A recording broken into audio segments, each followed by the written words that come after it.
Morning, কেমন আছেন সবাই? এসএমও চ্যানেলে আর একটা নতুন ব্লগ নিয়ে চলে এলাম। তো এখানে সকাল 10টা বাজে, আমার মেয়ে রেডি হয়ে গেছে, ওর আজকে অঙ্ক পরীক্ষা দিতে যাবে। তো আমার সকাল মানে শুভ সকাল ছিল না, কিছুক্ষণ পরই তোমরা একটা জিনিস দেখতে পাবে। তাতে আমার মনটা খুবই অস্থির হয়ে গেছিলো, আর সারাটা দিন আমি খালি এই মনে করেছি আর কান্না পাচ্ছিল। তো এখন আমার মেয়ে বলছে আমাকে আশীর্বাদ করবেন সবাই, যেন আমি ভালো করে অঙ্ক পরীক্ষা দিতে পারি। তো ভয়েসটা দিতে পারিনি আমি, শর্ট ভিডিওটা দেওয়া আছে। আর আজকে আমার সত্যি মন মেজাজ খুবই খারাপ। তো যাই হোক, আপনারা কেমন আছেন? সুস্থ থাকবেন, ভালো থাকবেন, এই কামনাই করি।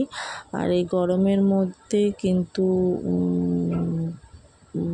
মানে মানুষ অসুস্থ হচ্ছে। তো এই দেখুন, যেটা দেখাচ্ছিলাম, এটা হচ্ছে আমার পাখির বাচ্চাটা, এটা হচ্ছে প্রথম বাচ্চা। আমার পাখির বাচ্চাটা আজকে মারা গেছে। তো ডাকছিল না চিচিরমিচির করে, তো দুটো বাচ্চা ফুটেছিল, এটা পরেরটা যেটা ফুটেছে ওটা ওই যে নড়ছে চড়ছে, আর একটা মারা গেছে। আমি জানি না পাখি, এটা আমার প্রথম বাচ্চা ফোটানো পাখি। কীভাবে পাখির বাচ্চা রাখতে হয় সেটাও আমি জানি না। ভেতরে আরও 3টে ডিম দেখতে পাচ্ছেন, তো ওটাও কবে ফুটবে জানি না। তো আজকে সব মিলিয়ে আজকে আমার মনটা ভীষণই খারাপ, দিনটাও খারাপ ছিল। তো এখানে আমি আলু পোস্ত, সজনে ডাঁটা দিয়ে আর টকের ডাল আর নিম পাতা ভাজা আর একটুখানি পেঁয়াজি ভেজে নেবো, আর ডিমের অমলেট করব, এই রান্না করেছি।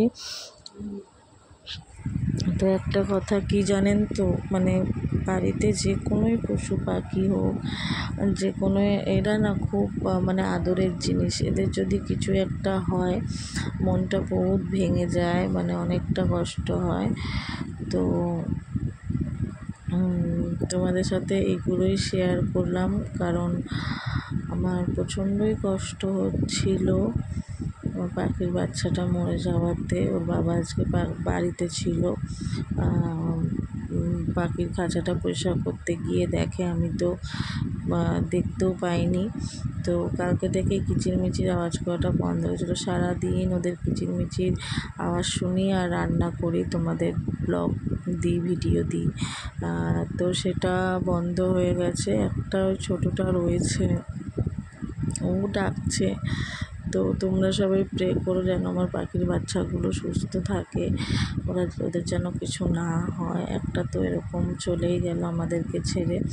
আর জানো তো, ওই পাখির বাচ্চাটার নাম আমার মাম্মাম রেখেছিল হচ্ছে মিমি। তো মাম্মাম এসে এখন স্কুল থেকে এসে এখন শুনলো যে ওই বাচ্চাটা মারা গেছে, তখন খুব কাঁদছিল মাম্মাম। তো এখানে রান্না করতে করতে মাম্মামও চলে এসছে। তো বড়া ভেজে নিয়েছি আমি, বড়াটা ভাজার পর মামামকে খেতে দেবো।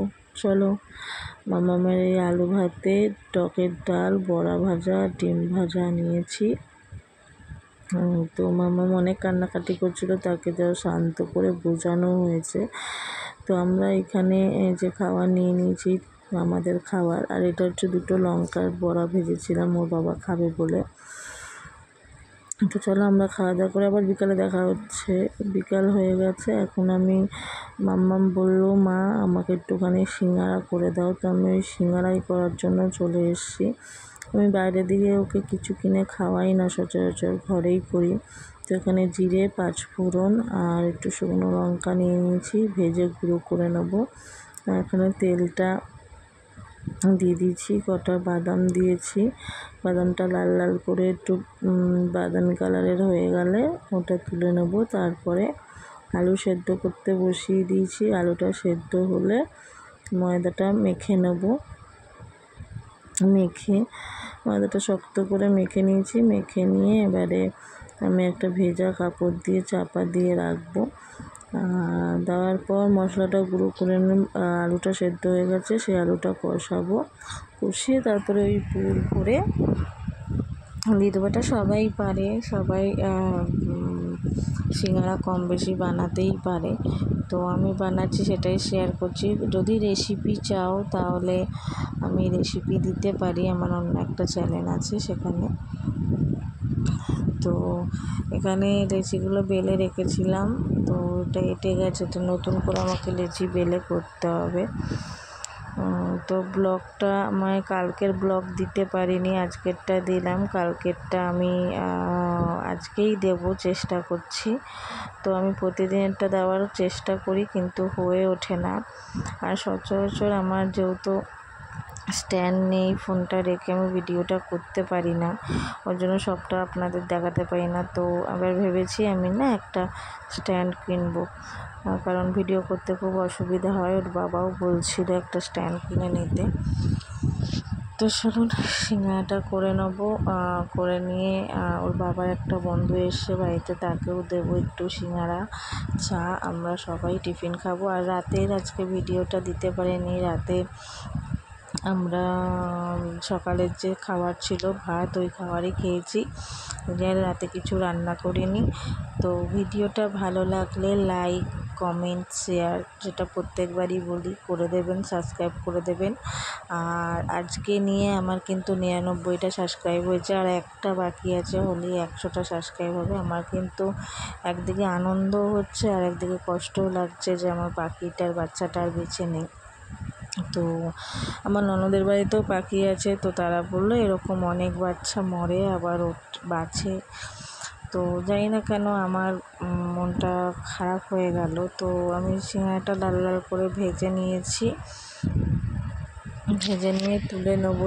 আমি ফ্রাই প্যানে ভাজছি কম তেলে, আমার অত তেল দিয়ে ভাজতে ইচ্ছা করেনি, অল্প তেলেই ভাজি। অবশ্যই ইচ্ছা করে না, আমার তেলটাই ছিল না। তো আবার দোকান থেকে আনা পসিবল ছিল না, তাই আনিনি। আর চলুন আমি চা সিঙ্গাড়া খেয়ে নিই।